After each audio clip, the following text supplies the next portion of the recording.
Hi everyone, welcome to our step-by-step tutorial on how to unlock and remove the top cover of the Epson L5290 printer.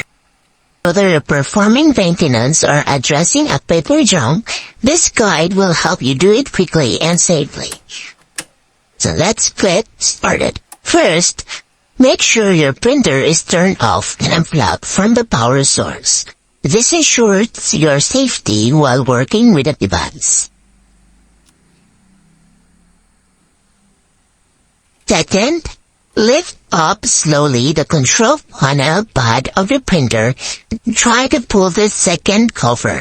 After that, you can lift up the entire cover of your printer until you hear the sound.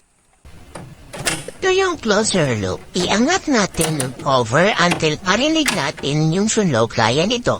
At ibaba natin ng kaunti ang cover hanggang tumunog ulit siya. Saka natin i-push ito gamit ang ating daliri. Ibaba ulit natin siya ng kaunti at muling i-push.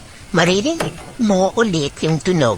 Ibig sabihin, sign na yun na natanggal na siya sa pagkakakabit at maaari nyo nang may angat ng gusto ang top cover ng inyong printer.